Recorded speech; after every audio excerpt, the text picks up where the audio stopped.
केंद्रीय माध्यमिक शिक्षा बोर्ड यानी सीबीएसई में 12वीं कक्षा की डिजिटल मूल्यांकन प्रणाली ऑन स्क्रीन मार्किंग को लेकर उठे विवाद के बाद केंद्र सरकार ने सख्त रुख अपनाया है। कथित अनियमितताओं के चलते सरकार ने 2 शीर्ष अधिकारियों को हटाते हुए पूरे मामले की जांच के लिए एक उच्च स्तरीय समिति गठित करने का आदेश दे दिया है। इस कार्रवाई के तहत बोर्ड के चेयरमैन और सचिव के पदों में बदलाव किया गया है। सरकार ने वरिष्ठ नौकरशाहों लोखंडे प्रशांत सीताराम को नया चेयरमैन और वरुण भारद्वाज को नया सचिव नियुक्त किया है। यह कदम डिजिटल मूल्यांकन प्रणाली में खरीद और संचालन से जुड़ी शिकायतों के बाद उठाया गया है। इस बीच आम आदमी पार्टी के राष्ट्रीय संयोजक अरविंद केजरीवाल ने इस पूरे मामले पर तीखी प्रतिक्रिया दी है।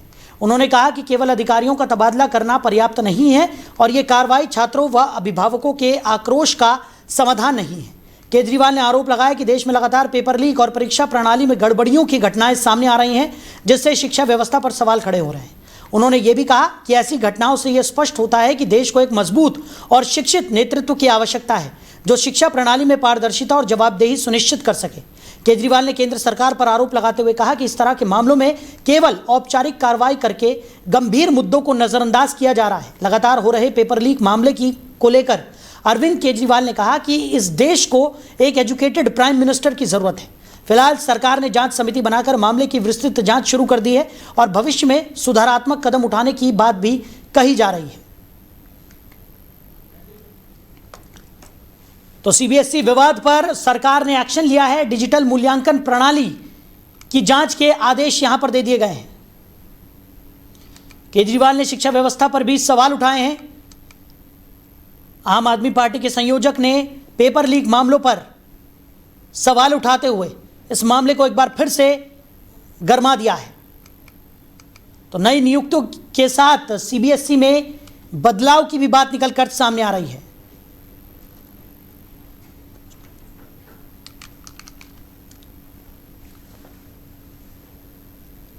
और इसी खबर पर ज्यादा चर्चा के लिए आम आदमी पार्टी से प्रवक्ता मनोज त्यागी जी हमारे साथ जुड़ गए। मनोज जी, बहुत स्वागत है आपका। जी नमस्कार साहिब साहब। मनोज जी, जिस तरीके की स्थिति इस वक्त देखने को मिल रही है, क्योंकि कई परीक्षाओं को लेकर तमाम तरह के सवाल यहां पर खड़े हो रहे हैं, लगातार विपक्ष की तरफ से सरकार को घेरा भी जा रहा है। अरविंद केजरीवाल ने भी जिस तरीके से एक वीडियो संदेश के माध्यम से इस बात को जाहिर किया है कि देश में एक एजुकेटेड प्राइम मिनिस्टर की जरूरत यहां पर आन खड़ी हुई है, लेकिन दूसरी तरफ केंद्र सरकार लगातार ये कहती हुई नजर आ रही है कि जो भी गड़बड़ियां हैं उनके खिलाफ सख्त से सख्त एक्शन यहां पर लिया जा रहा है। देखिए, सबसे पहले तो मैं बता दूं कि प्रधानमंत्री जी की डिग्री या उनकी शैक्षिक योग्यता पे सवाल उठाना बड़ा प्रश्न नहीं है। बड़ा प्रश्न है इन हजारों छात्रों के भविष्य का, जिनको परीक्षा में जो उनके जीवन भर का उनका एक सपना भी होता है और उनकी स्वयं की एक मेहनत भी होती है। और इस लचर व्यवस्था के चलते हुए, चाहे वो हमारे शैक्षणिक सिस्टम हो और चाहे वो ये जो प्रतियोगी परीक्षाएं होती हैं, इनमें पारदर्शिता का जो हनन हुआ है पिछले दिनों में, आप देखिए, चाहे वो सीबीएसई हो और चाहे वो आप बड़ी परीक्षाएं हो यूपीएससी की हो, तमाम प्रतियोगी परीक्षाओं का जिस तरह से मखौल उड़ाया जा रहा है, अगर उन छात्रों के फेवर में विपक्ष में होने के नाते अपने कर्तव्य बोध का अरविंद केजरीवाल जी एहसास नहीं करेंगे, तो वो किससे मांग करेंगे? वो पाकिस्तान में जाके मांग करेंगे क्या? अपने केंद्र सरकार से मांग करेंगे? अपने मिनिस्टर एचआरडी से मांग करेंगे? तो लोकतंत्र के अंदर विपक्ष में रहकर अपने कर्तव्य बोध का एहसास करना और मजलूमों की आवाज को उठाना और व्यवस्था पर जो व्यवस्था में जो अव्यवस्थाएं हो रही हैं उनको इंगित करना, तो ये कहीं ना कहीं एक नैतिक कर्तव्य बनता है विपक्षी होने के नाते। उस विपक्ष धर्म को निभाने का काम आदरणीय अरविंद केजरीवाल जी कर रहे हैं। अच्छा मनोज जी, वहीं जो नई नियुक्तियां हुई हैं उसको लेकर भी अरविंद केजरीवाल ने सवाल खड़े किए हैं।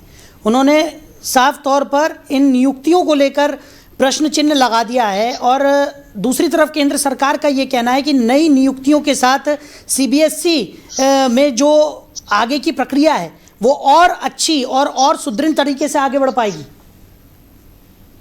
देखिए, नई नियुक्ति अगर हुई है तो कुछ ना कुछ तो मापदंड रहे होंगे और कुछ ना कुछ उन्हें खामियां नजर आ रही होंगी। वो हमारे शीर्ष नेता हैं और वो जो कर रहे हैं वो छात्रों के हित में कर रहे हैं। इस राष्ट्र के हित में कर रहे हैं और तमाम उस युवा शक्ति के हित में आवाज उठाने का काम कर रहे हैं। वरना तो आप देख ही रहे हो कि इस वक्त कैसे हालात हो गए हैं। इस वक्त देश में किसी की आवाज उठाना भी बहुत गलत है। अपराधीकरण इतना बढ़ गया है। मैं गाजियाबाद एनसीआर से बिलोंग करता हूँ। यहाँ पे एक इंटरनेशनल खिलाड़ी चिराग त्यागी की हत्या कर दी जाती है, तो दूसरी तरफ एक खोड़ा में भी एक चल रहा है, वहां भी एक हत्या हुई थी, वो भी दुखद है। लेकिन वहां पर हत्यारा एक विशेष समुदाय से होता है, एनकाउंटर हो जाता है। लेकिन अभी पिछले दिनों 3 हत्याएं, गोपाल शर्मा ग्रेटर नोएडा में हत्या हो जाती है, उसमें किसी तरह का वो एक पुख्ता कार्रवाई नहीं हुई जो एक खोड़ा में होती है। तो अपराधी में भी जाति, धर्म और चुनावी जो बीज गणित है उसमें एक नफे नुकसान वाला कैलकुलेटर देख के अपराधी छांटे जाते हैं। तो मैं तो कहना चाहता हूं, अभी हापुड़ के एक युवक की मेरठ में परसों हत्या हुई है। पूरे दिल्ली एनसीआर में अपराधीकरण इतनी तेजी से बढ़ा है, लेकिन यहाँ पर जो पुलिसिया कार्रवाई होती है वो एक जातिगत चुनावी नुकसान को देखकर अपराधियों पर कार्रवाई की जाती है। जबकि अपराधी सिर्फ अपराधी है, उसको जाति मजहब से आंकना वो बिल्कुल गलत है।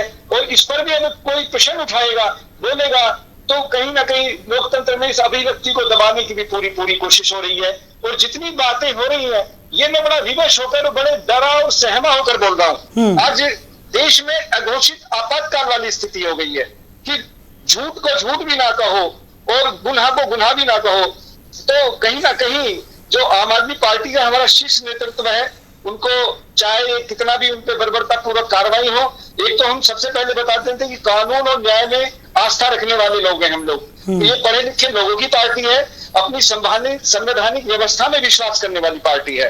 और विपक्ष में रहते हुए आवाज उठाई जाएगी, पुरजोर तरीके से उठाई जाएगी, शांतिपूर्ण ढंग से उठाई जाएगी, किसी की कोई मानहानि नहीं की जाएगी। लेकिन आवाज युवाओं की उठाई जाएगी, बेरोजगारों की उठाई जाएगी, मजलूमों की उठाई जाएगी, आदिवासियों की उठाई जाएगी, हर उस वंचित व्यक्ति की उठाई जाएगी जो समाज की पंक्ति में बिल्कुल अंतिम पायदान पर बैठा हुआ है।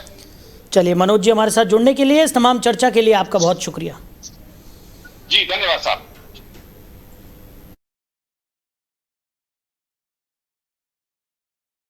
पहले नीट, फिर सीबीएसई, फिर एसएससी, फिर यूपीएससी और अब सीयूईटी। इस देश के हर बच्चे को अब लगने लगा है कि ये सरकार एक भी पेपर ठीक से नहीं करा सकती। एक के बाद एक पेपर गड़बड़ हो रहे हैं और प्रधानमंत्री जी चुप हैं, उन्हें कोई चिंता ही नहीं है। एक्चुअली इस सरकार को शिक्षा के महत्व का पता ही नहीं है। Do you also agree that now the country desperately needs an educated prime minister?